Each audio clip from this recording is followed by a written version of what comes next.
দেখাতে মনে হবে এ যেন এক এলাহি কাণ্ড। খরস্রোতা কর্ণফুলী নদীতে কেন এত সাম্পান? কোথায় যাচ্ছে এত মানুষ? যেখানে মেতে উঠেছে যুবক, বৃদ্ধ ও নিষ্পাপ শিশুরাও। কি হচ্ছে এখানে? শুধু তাই নয়, নদীর তীরে বিভিন্ন বয়সী হাজারো উৎসুক জনতা অধীর আগ্রহে অপেক্ষা করছে কখন শুরু হবে শ্বাসরুদ্ধকর লড়াই। এখানে অনেকেই জীবনে প্রথমবারের মতো দেখতে এসেছে বিশেষ এক প্রতিযোগিতা। অনেক সুন্দর, এখানে সামনে অনেক মানুষ থাকে, তো ভালো লাগে। অনেক মেলা বসে, অনেক বড় বড় মেলা বসে। অবশেষে গুলির শব্দ শোনার সাথে সাথেই শুরু হলো ঐতিহ্যবাহী সাম্পান বাইচ প্রতিযোগিতা। উত্তাল নদীর বুকে বৈঠা দিয়ে সাম্পান চালিয়ে ছুটে চলল একদল প্রতিযোগী। সকলের গতি তীব্র, কারণ সকলেরই লক্ষ্য নদীর অপর প্রান্তে সবার আগে গিয়ে প্রথম স্থান অধিকার করা। হাজার বছরের ইতিহাস আর ঐতিহ্যের এক অনন্য নাম সাম্পান। একসময় বিভিন্ন নদ নদীতে চলাচলের অন্যতম বাহন ছিল ব্যতিক্রমী এই নৌকা। বলা হয় এই বিশেষ গড়নের সাম্পান পৃথিবীর আর কোথাও নেই।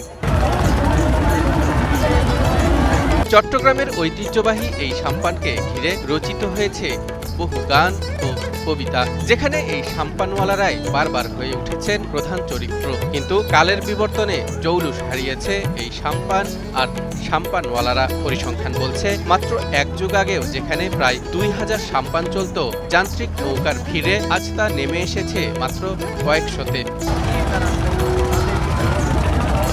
হারিয়ে যেতে বসা সাম্পানের সেই ঐতিহ্যকে নতুন প্রজন্মের কাছে তুলে ধরতে গত 20 বছর ধরে সাম্পান বাইচ প্রতিযোগিতা অনুষ্ঠিত হয়ে আসছে। তারই ধারাবাহিকতায় গত 10ই মে রোজ রবিবার চট্টগ্রামের কর্ণফুলী নদীতে আয়োজন করা হয় এই প্রতিযোগিতা। নগরীর অভয়মিত্র ঘাট থেকে শুরু হয়ে ব্রিজের নিচে ফিনিশিং পয়েন্ট পর্যন্ত চলে এই শ্বাসরুদ্ধকর লড়াই। ভিন্ন ধারার এই লড়াই উপভোগ করতে নদী তীরে জড়ো হয় হাজারো মানুষ। হৈহুল্লোড় আর চিৎকারের মাধ্যমে উৎসুক জনতা তাদের পছন্দের দলকে উৎসাহ দিতে থাকে। আমরা দীর্ঘদিন ধরে চেয়ে থাকি কবে এই নৌকা খেলা আসবে, খুব ভালো লাগছে। পরিবার পরিজনকে নিয়ে দেখতে আসছি।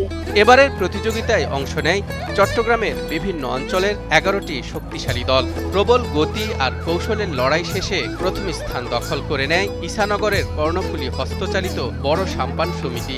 দ্বিতীয় ও তৃতীয় স্থান অধিকার করে যথাক্রমে শিকলবাহার ওহিদিয়া কাশেম মাঝি দল এবং চর পাথরঘাটার রনি দল। কর্ণফুলী ও সাম্পান চট্টগ্রামের প্রাণ। নদী বাঁচলে যেমন চট্টগ্রাম বাঁচবে, তেমনি সাম্পান বাঁচলে টিকে থাকবে বন্দরনগরীর ঐতিহ্য। তাই তো নদীর ঢেউয়ের সাথে তাল মিলিয়ে মাঝিদের এই ছন্দবদ্ধ লড়াই শুধু একটি প্রতিযোগিতা নয়, এটি চট্টগ্রামের অস্তিত্ব টিকিয়ে রাখার অঙ্গীকার।